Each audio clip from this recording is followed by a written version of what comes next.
More questions? Yeah.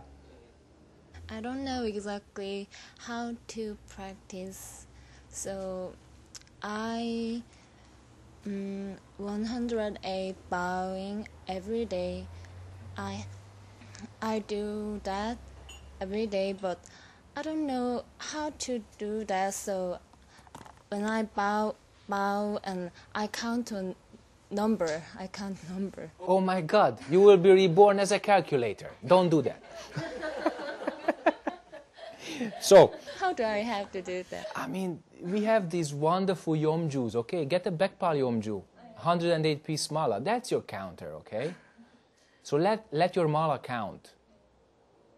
So, when you bow, click. Another bow, another click. And then you just bow. The magic of this is that you don't have to do anything besides bowing. When you bow, just bow.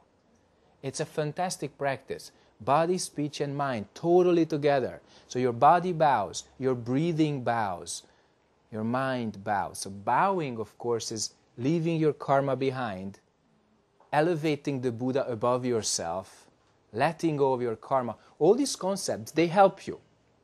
Of course, bowing is repentance. Bowing is leaving your karma behind. We all say that because it has that result. But during bows, do not have any mind. Do not have any kind of thinking. Do not kind of make any kind of emotion.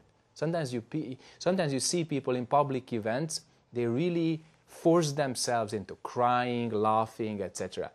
That's not practicing mind. It's making something. So when you bow, just bow. Let your body, breath, and mind totally become one in the moment of bowing. It's enough if you know from your studies from before what bowing is supposed to mean. That's okay. Your mind had a good time understanding that. But now it's action time. And when you do it, it has the result of attaining bowing. And then you become Buddha. So many great monks, many great practitioners, they did thousands and thousands of bows per day for an extended period of time. And they attained their true self. Okay, it has a wonderful effect. And if you build it up gradually, your body doesn't have to suffer. Of course, it will suffer some, but very little if you are meticulous about it. Just don't have this irrational, heroic mind that now, today, I will do 3,000 bows and tomorrow you're crashed. Okay? So build it up gradually. So when people did 108 bows from zero, next day they could hardly walk down the stairs. That's okay. Nothing was broken. They had a kind of good, strong experience. It's fine. But if you overdo it, it's a problem. If you just very little, every day I do 7. And then next week I do 14. Then the next week I do 21. Well, that's a little slow progress, okay? So bit by bit, with very healthy, sizey, steps, build it up. And then bowing practice becomes second nature. Then first nature. Okay. More questions? But Sunim, Yes. when I bow, even I did it for 100 days, I still, when I bow, I keep thinking other things like what to wear tomorrow. Or even I speak, try concentrate, I speak myself, but thinking, mouth, I speak, but in my thinking, I should have done that, or shall I call my friend, after this, and all thinking never disappear. How can I, so I prefer bowing than meditation, because meditation torture me more than bowing. So bowing is better way for me, but still bowing, How about chanting? Did you try that? Never. Maybe you should, because when you chant, you really cannot think of your appointments and what to wear. But of course, bowing can take it away too. And first of all, congratulations, you're a human being. That's the good news. And the not so good news is that you like most of us, have this thinking karma to resolve. And if you just return to the moment, to the motion, to the feeling of your palms on the cushion or on the floor, to your breath, and soon you take this energy out of your thinking. Because you have to determine, when you bow, you only bow. But then your thinking, your emotions, your sense of time, etc., starts to take over and starts to play the movie, the I, My, Me movie, okay? And you are the director and the viewer at the same time. So your job is actually take the energy out of that thinking, and bowing is really good with that. It's really good for taking the energy out of your thinking. So, if your thinking is really rampant, really strong, then during bows you can repeat a mantra. Some kind of yombul. Either it's Gate Gate Paragate Parasamgate Bodhisvaha or Kwanzaa Bosal or Great Dharani. It's possible, but your mind may start to rebel, kind of resist, okay? And then you have a choice. Go easy or go hard. If you go too easy, your thinking takes over. If you go too hard, you will start to hate it because you are torturing yourself. So don't do that.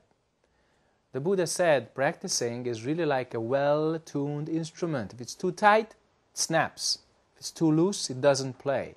So have a little feeling for it, like a craftsman or an artist or a really good kind of sense of proportion has. And then it will work. Bowing will also work. It will relieve this lots of energy in your head. You go, spins around. Bowing really wonderfully spins your body energy around and strengthens your tanjong. Okay? So you just try. And for you, if you have this during bowing and you have this torturous feeling during sitting, then sitting is not so much necessary. Not yet. Okay? Just bowing and chanting. You do a lot of Kido, that will help you. But don't think that Kwanzaa Bosal is outside. You think, you become separate. You just say Kwanzaa Bosal, you become Kwanzaa Bosal. Okay? Because the mind has that capacity, and this is an important point which I always make when I talk about practice. You put this right in front of yourself and say, this means that I become Buddha. And if you put energy this, become Buddha, become Bodhisattva, become Kwanzaa Bosal, the mind has that capability of making that happen. Nobody knows how. You can describe certain parts, you can describe certain process, but fundamentally nobody knows how this happens. Everybody in this room at least heard or at best loves the Great Dharani, the Daebiju, okay? And this mantra in Korean has no translation. So if you look at the big book of chants and ceremonies, you have the Korean and you have the Chinese characters right next to it, okay? And where there is no Chinese character, then usually there is also no meaning. It came from some Sanskrit mantra or some other, usually Sanskrit mantra or Pali, where there is no meaning, or there is very much some general meaning, not really word by word meaning. Now, the Great Dharani in the Korean tradition does not have any verbal meaning. By now, of course, you can find it because borders, between countries and traditions, they are going down. And what's really interesting is that in Korean tradition we know about Daebiju that it's original mind energy, great compassion mantra, Daebiju, great compassion mantra. Or we say original mind's energy. So that's what we know. That's what Zen Master Sung San knew about it when he went up to the mountain and he did for 100 days, 20 hours a day, Great Dharani, living on powdered pine needles. That's what he knew, and he attained enlightenment. And if you examine the Great Dharani, because you know the Sanskrit text or you have access to the Chinese, etc., it has some very interesting features. First of all, there are only bodhisattvas, siddhas, mahasiddhas, all these names in it. And you also have certain phrases which we do not understand, like the sara sara, shiri shiri, soro soro, etc. Moksha, moksha we already know because it's moksha, awakening. But the first couple of them which I mentioned, we don't know what it means. Even we don't know, it just came in.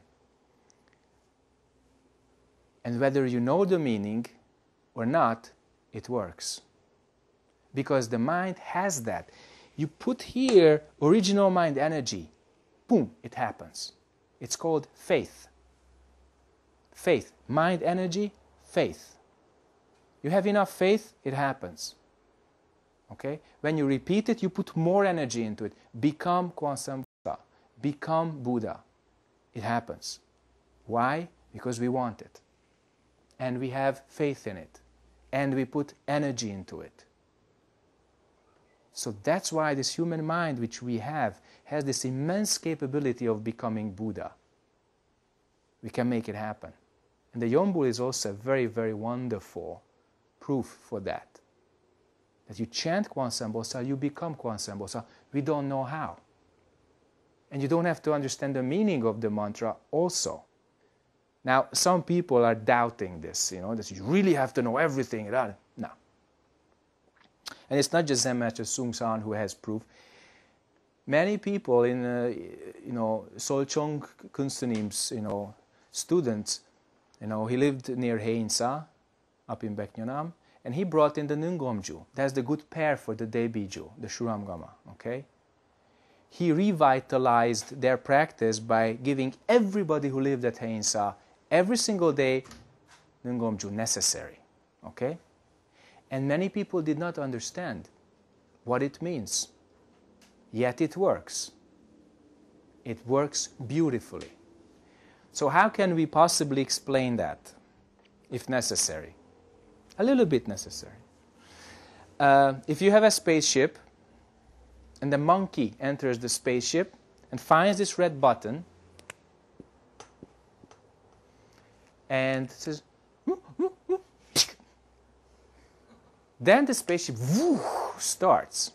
And if the navigation, become Buddha, become Kwansam Bosa, if the navigation is programmed in it, then it takes off and the monkey says, oh, the moon! We became Buddha. Great, fantastic. Because the spaceship was programmed to go there. So the mantra has this wonderful quality which we may not realize with our thinking mind, but it works. And if a fully equipped spaceman comes in and checks all the lists and, as you see in the movies, 5, 4, 3, 2, 1, ignition, press the same button as the monkey did, then knowing that he's flying or she's flying to the moon, she gets there and says, done. Okay? The result is the same. But one is the monkey and the other is the fully equipped space person. Okay? So you choose which one you want to be. Sometimes for monkey it's safer. Cannot make mistake. More questions? Yeah. I want to know, which mantra is your favorite? Chinon, Yeah, I have a favorite mantra called How May I Help You? Yeah, I love that mantra. You know why I love it? Because I'm very, very selfish. That means if you want this universe to help you, you must help this universe first. Okay? So if you have How May I Help You mind, the universe also has How May I Help You mind. Have you seen it? The way you relate to your family, that's the way your family relates back to you very soon. Even when you're little or adult, that doesn't matter. So you have a certain approach to the world, and the world responds to that like a mirror. And that's fantastic. So if you want to help this world, have How May I Help You mind.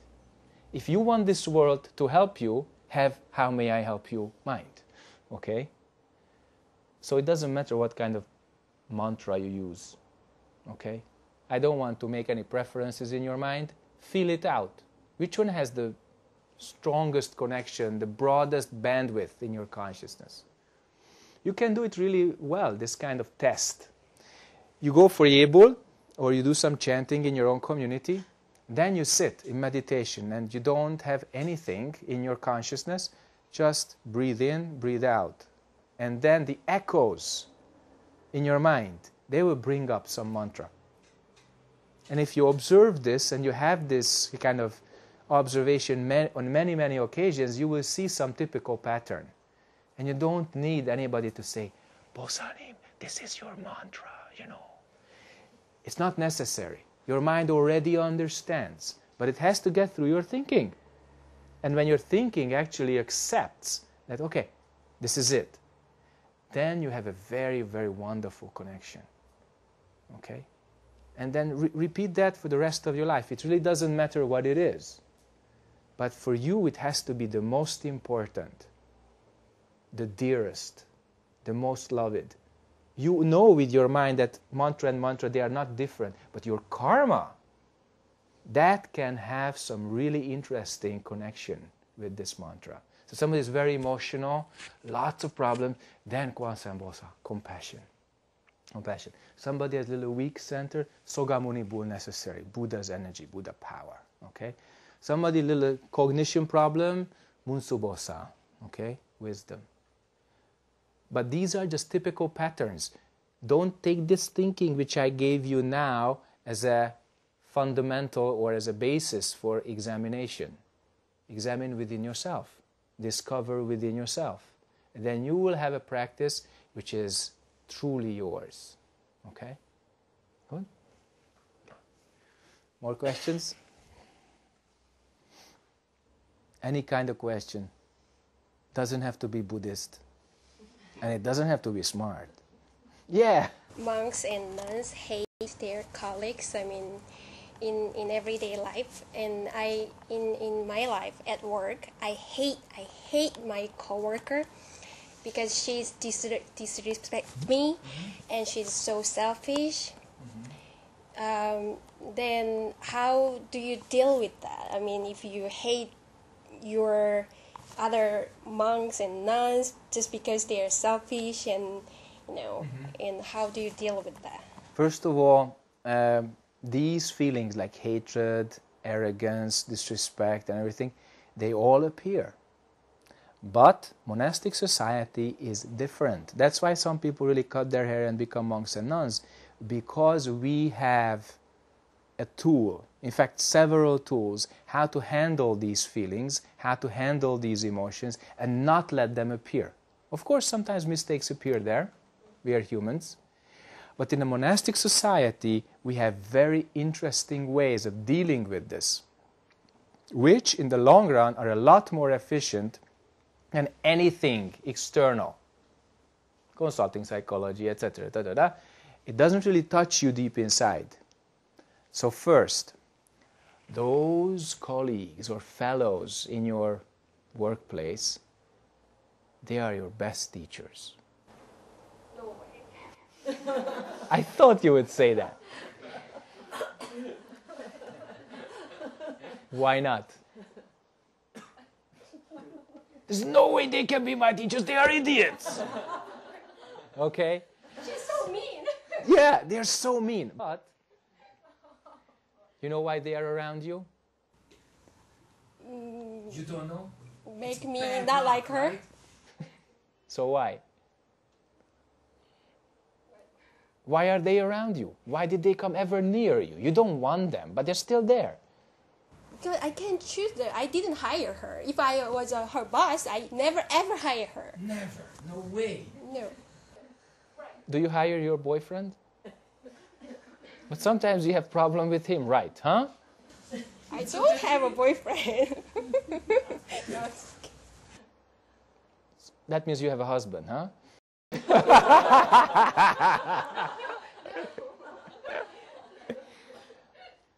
So we have to accept the basic realities of this life. And one of them is that opposites attract each other. So, plus and minus, good and bad, like and dislike, and everything which can be arranged in pairs of opposites, they attract each other. That's why you meet your opposites and you hate them. So when these meet, there can be many kinds of energy. One is the desire type of energy, and the other is the hatred type of energy. The hatred is annihilating, the desire type is multiplying. Okay? If you understand the nature of opposites, then you can reflect how they operate and you can become detached from them. That's step one. So first you notice your attachment and say, oh, I almost killed her. You know? Say, you didn't do it, but you were very near. You just stopped your hand here. Okay? It was 2 centimeters. I almost killed her. Then you say, oh, something's wrong with me. I mean, I'm supposed to be more or less compassionate, wise, etc. Put here all the positive moral and ethical, values. I'm supposed to be this kind of human being, and what am I? I'm a killer machine, So then you realize you have something to do inside. You have a homework. And this homework is take these emotions away. Take this killer instinct away. Because otherwise, the meeting of opposite can destroy not just your quote-unquote enemy, but in turn it destroys you. And it's not the legal thing. It's your internal thing. You kill somebody, sooner or later you realize inside what it is to be killed, and that's why we say that killers go to hell. It's not some, big door with all the devils inside, as some people think, religious people can think, in many parts of the world, not just monotheistic, also polytheistic, also Buddhist people can think like that. They externalize it. We say, make it external, remote in time and space. It's not correct. The moment you kill, inside hell is born. Sunim said, 1 moment of anger gives rise to 10 million vicious sins. And he was not a kind of nice guy. He was a very tough Zen master. But with so much compassion that he let just a bunch of youth beat him to teach them compassion. You know how that happened? He walked in the mountain. A bunch of these kind of, youth, a little wild, they came. And they just started to kind of, old man, what are you doing with your stick? He was walking with a stick. What are you doing with your stick, huh? You want to hit us with a stick? Oh, you just couldn't hit us with your stick. Then they started to poke at him. And he said, you can hit my body, but you cannot hit me. Of course, the boys didn't understand what he meant, so they started to really beat him. And he just was there and he said, hey, old man, this doesn't hurt. You can hit my body, but you cannot hit me. They really beat him up. He almost couldn't walk. He told his students later.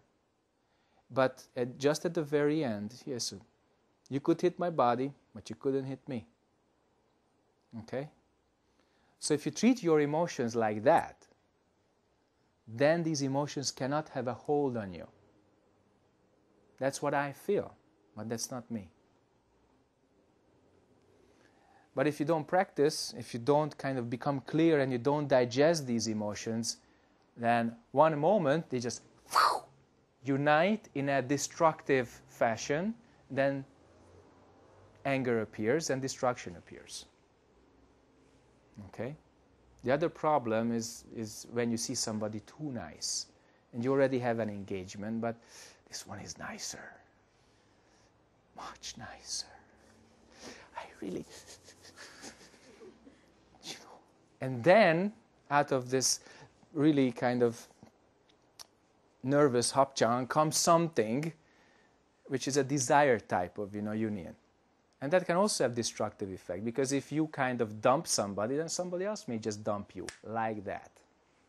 Okay? Is it clear? Too clear? Anyway. Very good. So, please see that your karma, your inyon, or Koreans understand inyon, your inyon brought that person to you. It was your karma which attracted. This thing attracts the other one. Okay? So you attracted that. Your boss was just the channel. You don't believe me. It was my boss. It was her fault or his fault. No. He or she is just a little part in the game.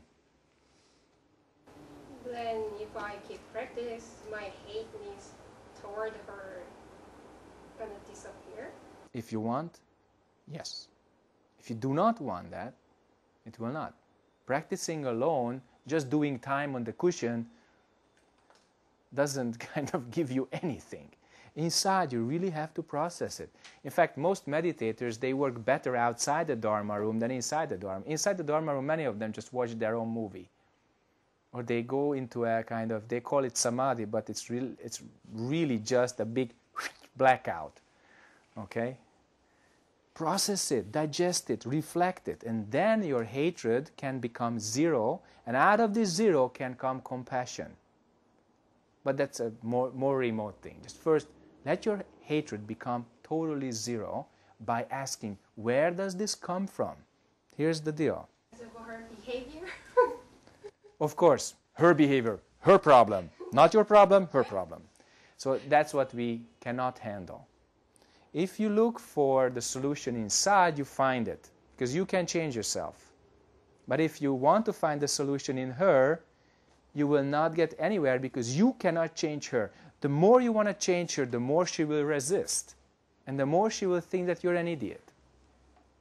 Because you want something from her. Don't you think it's mutual? If you don't like her, she probably doesn't like you either. Right? Good.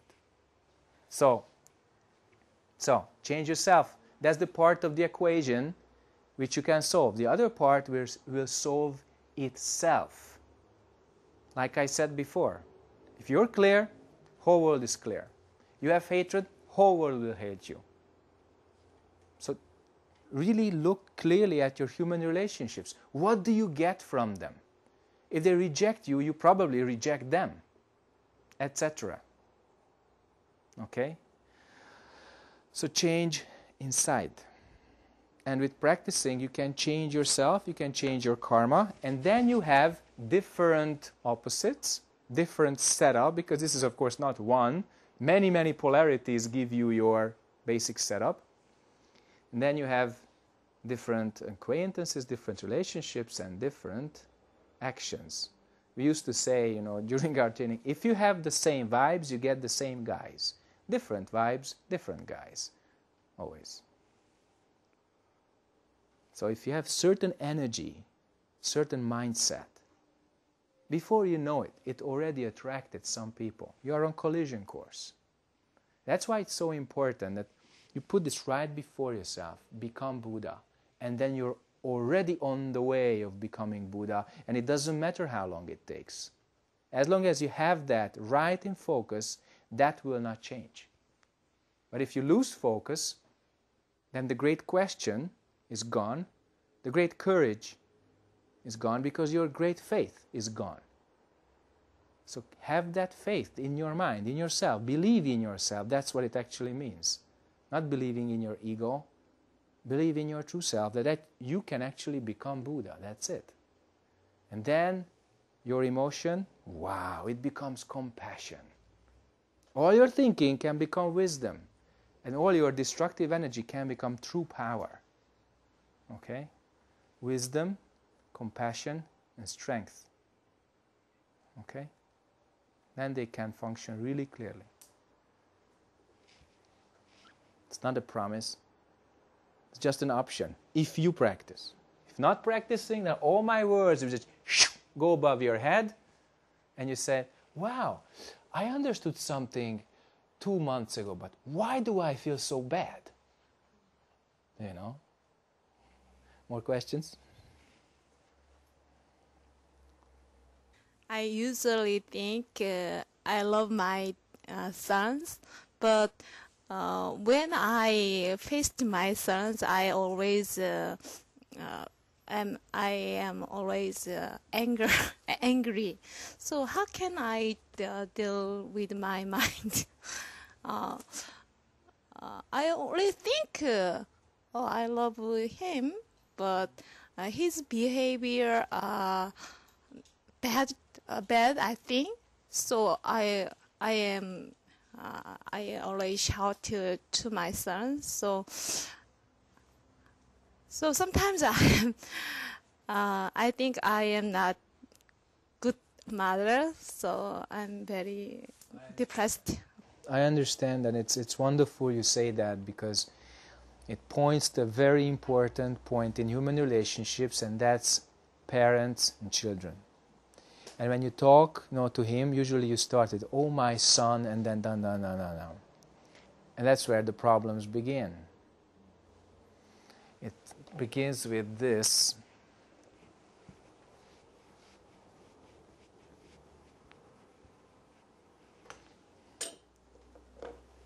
With this, my. And then, of course, you put there what you need to put there. My son, my daughter, my father, my mother, etc. Please note that these are very cherished and wonderful relationships, except that most human beings have the wrong concept of them. Because it's beginning with my, in Korean, of course, we have uri, uri oma, uri oppa, etc. But it still has a sense of possession. Now, in human beings' mind, belonging together in the same family, in 99.999% coincides with possession. That we somehow possess the other and we call my. Especially mothers, but also fathers, have a very possessive instinct of their children. And that's what children rebel against. Okay? So, this will be very direct, and I don't want to hurt anybody's feelings. Please see it as I say it. Your children are not your children. They were born to you, but they are not yours. They are independent human beings, except that they don't know that they are independent. At first, they depend on you physically, emotionally, intellectually, and as they grow, hopefully the parents make them into independent, complete human beings with the necessary awareness of who they are. But because of this possessive instinct, this is limited to putting what you want into their consciousness, and they rebel against that. I don't want to think like you. I don't want like you do. I don't want to feel like you do. I don't want to act like you. I want to be myself. So they recreate the same problem because they want to be my. They want to be just an I, an individual, and if they don't wake up from that, they will try to transmit as parents the same thing to their children. What's really funny and really sad at the same time, that most of us, by the time we become parents, we forget what we went through as children. And we do more or less the same thing to the children, to our children, as what our parents did to us. So we transmit family karma based on I, my, me. So try to digest this. Your children are not your possessions. Your children are your guests. And you are the host. Treat it as that. It's very hard for mothers to understand this because they bore those children for 9 months most of the time. They gave their blood, their energy, their bodies, everything to them. And the mothers deserve all due respect for that. And the fathers also for their contribution to the education. But if they don't wake up from their I, my, me, They will want the children to follow their idea, their ego, their I, my, me. And the children will never do that. Never. So what can parents do after they realize that this is a very bitter truth, but it actually works? This is actually the way it functions. If you realize that your children are your guests, you can become a very good host. Okay? Based on that, you don't let the guests misbehave. But not because you want them to behave in a certain way. Because they have to attain how the world operates. Everybody has this in your memory, either as a father or mother or a child. As long as you live in this house, you follow these rules. Clear? And that's what children hate. This is the birthplace of their rebellion. So how do you educate them without these mistakes? And the answer to that is cause and effect. Because the rules are the same, not just in your house, outside too. So what is it if you just teach them cause and effect? You prepare them for the world. You prepare them for life. Okay? And don't attach to their person. Don't attach to their ideas. That just, what is it, raising a child? Teaching them cause and effect, moment to moment. I mean, it takes quite a few months, maybe a few years also, to teach a child basic cause and effect, how to take, a little stool, or how to pee. Basic material cause and effect. Or later on, how to eat. I mean, you remember as mothers, you may even remember as a child, how long it took for you to teach a kid how to eat, or for you as a kid to learn how to eat. It's a very big effort. It takes years, etc. Or to learn how to walk, it's many months of effort. So teach cause and effect to children. And of course, we cannot expect parents to teach substance, truth, and function, but it's good if they start to think in these terms. Not what I think of as right, but what is the truth to your best perception. What is truth about this world, about ourselves, about life and death? When the kid turns 3, 4, 5, they start to ask really interesting questions, actually very deep questions. Mom, why are we here? Why are we doing this? Mom, what is this? Mom, why is the lion eating the rabbit? Things like that. Mostly, how do we answer them? They deserve the best answer. Because after guests, they become hosts. Prepare them to become hosts for their children. Okay? Good parents, non-attaching but fully responsible parents for their children. Okay? So then, if you practice, then you attain substance. Then you have real compassion for your kids without possessive instinct. Very important. Then you can teach them truth. You can actually educate them very deeply, but keep their mind simple as well. So you can teach them all the intellectual truth, but they will never lose that the sky is blue and the trees are green. And you can teach them many kinds of function, how to ride the bike, but you can always orient them towards helping other people, because if they start doing that early enough, it will become real second nature. It will be built into their consciousness, and they will have very good karma. Then they will have much less suffering, and they will cause much less suffering. So if you practice, then you attain substance. You become really clear. And then you can teach truth and function to your children. Don't expect them to follow your ideas. Don't expect to put your ego into your child so that he or she would carry something from you into the future. No, they have their own karma. There's a reason why you guys were born to each other, and she already understands. Opposites attract each other. That's the other bitter truth. Opposites attract each other. That's why they were born to you, because you can learn through that karma, and he or she can also learn through that karma. And sometimes it's great time, sometimes it's hard time. Okay? And that's human life on this earth. So always remember, it's never just white, it's never just black. Your mind makes it like that. okay? So don't control the child. Teach the child. Sometimes strong teaching necessary, but also lots of love necessary. And if your love is not tainted with possessive instincts, the children will love you, because you give them freedom as well as very clear instructions how to use that freedom. And I'm not being an idealist. I've seen this way, day in and day out in many cultures, how it operates. I've seen beautiful families where children were really kept strict, but with a loving kindness. And I've seen spoiled children, overly emotional families where they knew no boundaries.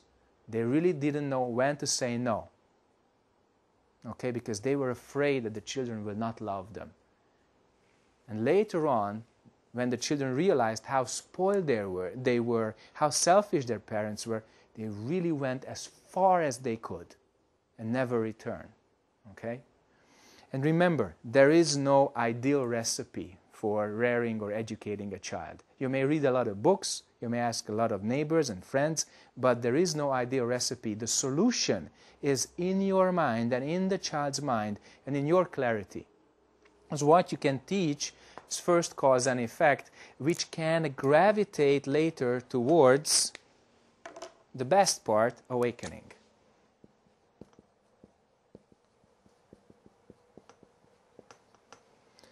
And what's really interesting, that you do not have to teach anything special to the child, just treat the situation, address the situation as it arises.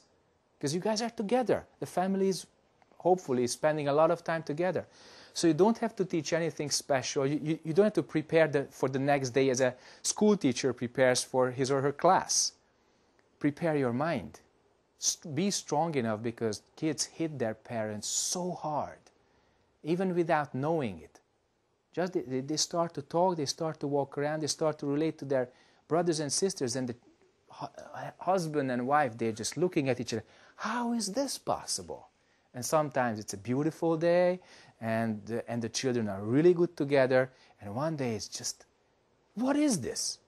Zoo? What's happening to my kids, Fortunately, we have a lot of Sangha members who have children, and we have child blessing ceremonies. They get their Buddhist name, they get their blessings, and it's beautiful. But of course, I also see how they struggle, and they all deserve due respect for their hard work. Try to educate, try to raise wonderful human beings. It's hard work. It's really hard work. So, cause and effect, start with that, make it clear, and in your loving kindness you can be relentless, that your center doesn't move. But for that you have to practice. And if you have this unmoving center, then your children can take refuge in you. Okay? And then by teaching clear cause and effect, both inside, outside, body, speech, and mind, you can lead them towards awakening just by answering their questions. Try to answer the kids' questions. Never build a wall. Never shut down on them. Okay? Of course, you need your private time, but be careful how much, you let your children enter your realm, your own personal realm. And the more they feel one with you, the more secure they feel with you, the more kind of loyal they are to you. And remember, it starts from no I, that you do not control them as a person, as an entity. You don't want to possess them. You just want to teach them the correct way. And it's difficult, I know. But we must try as human beings, okay? You're welcome. So, I really appreciate your precious attention tonight. The day after tomorrow, we deal with where do we go? Basic human direction, okay? We'll talk about a lot of interesting things and how this practice can help the world. How what we are doing as human beings can have a very profound and very positive effect on the rest of us, humanity. I wish everybody a good night, and I hope to see most of you the day after tomorrow. Thank you very much.